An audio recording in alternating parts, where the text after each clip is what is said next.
And now we have a Homeland Security. Homeland Security has suddenly become a name of departments and shadow departments. It's Homeland Security. So like I say, that's what it is. Okay. The Big Brother by-election. I do go on, and I probably will a bit longer now. Quite a bit longer yet, actually. There is...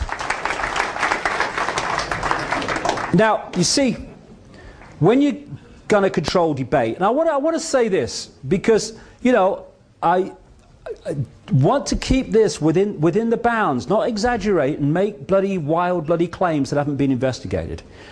I'm not saying in this little bit that I'm going to talk about now with relation to this by-election that David Davis and Shami Chakrabarti, the head of Liberty, a bit like the Civil Liberties Union in America, I'm not saying they are in full awareness of what I'm going to talk about now. They might be. I have no evidence that they are. I've only been investigating this since I started to realize this election was not what it appeared to be. And I'm not saying that they know. But you see, the thing is that there's different ways of putting people into places that suit you.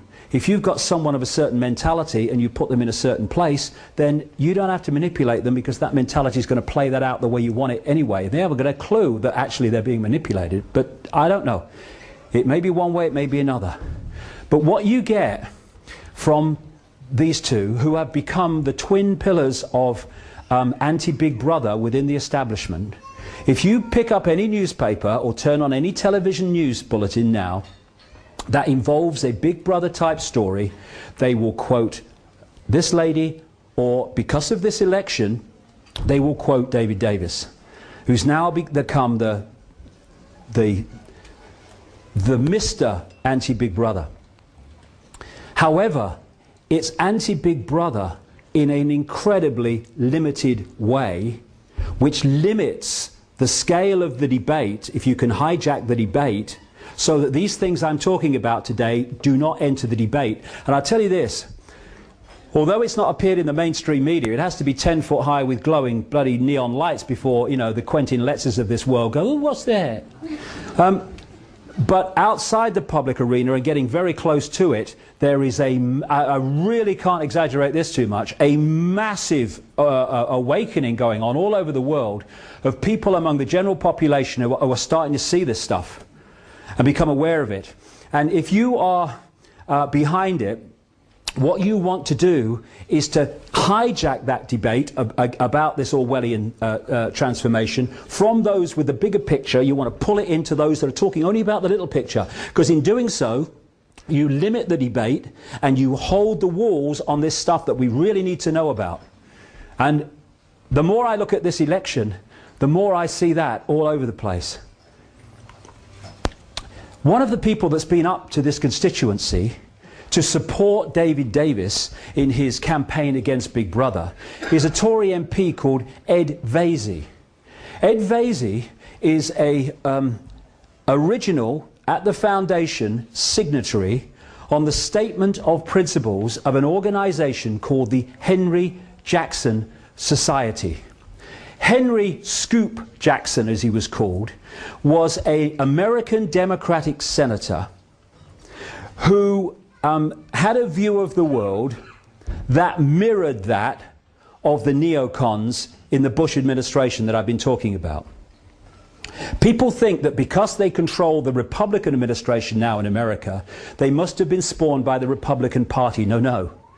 Many of them, including Pearl and these people, were aides to the Democrat Henry Jackson before they jumped ship to the Reagan-Bush administration in the 80s and then got the power to take over this Bush administration.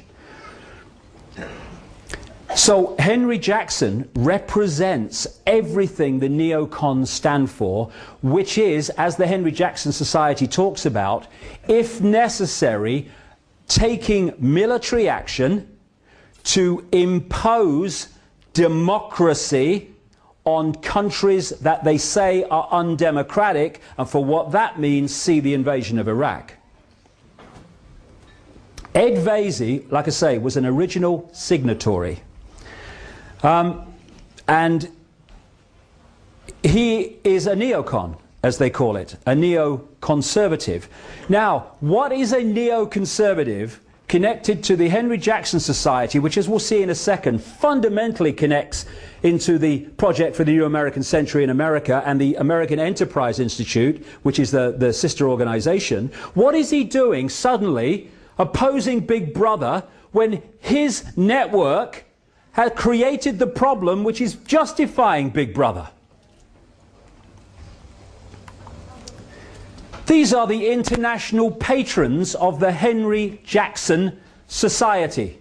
Richard Pearl, Douglas Feith, William Crystal, Robert Kagan.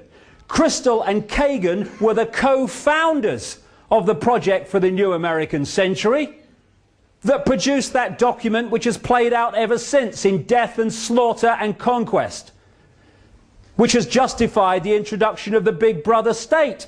They are involved fundamentally with the Henry Jackson Society, and Ed Vaizey comes up to support David Davis against Big Brother. I think there's more to know here. Also in the Henry Jackson Society, James Woolsey, Project for the New American Century, Director of the CIA. Sir Richard Dearlove, head of MI6 across the period of the invasion of Afghanistan and Iraq. And this guy, Erwin Stelzer, head of the Rothschild Bank at one time, scholar at the American Enterprise Institute, and now with another neocon offshoot called the Hudson Institute. And David Davis has been paid by both the Hudson Institute and the American Enterprise Institute to speak at their events.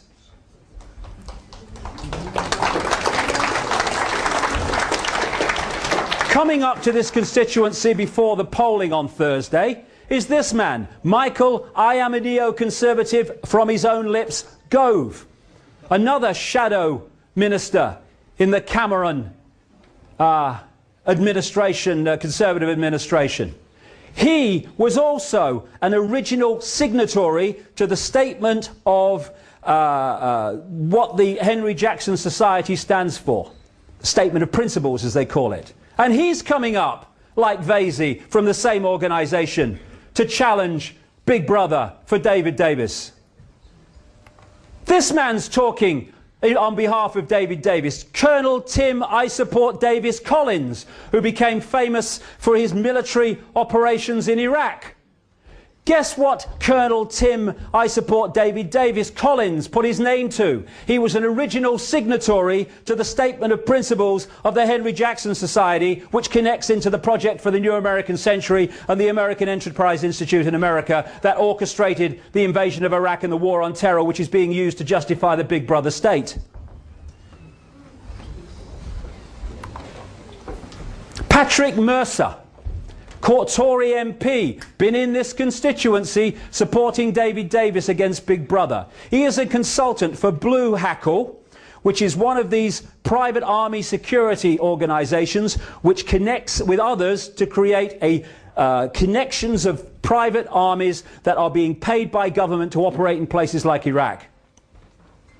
He's went on a fact-finding mission to Iraq, paid for by an organisation called HEART, that produces and uses the very Big Brother technology that David Davis is saying we've got to stop.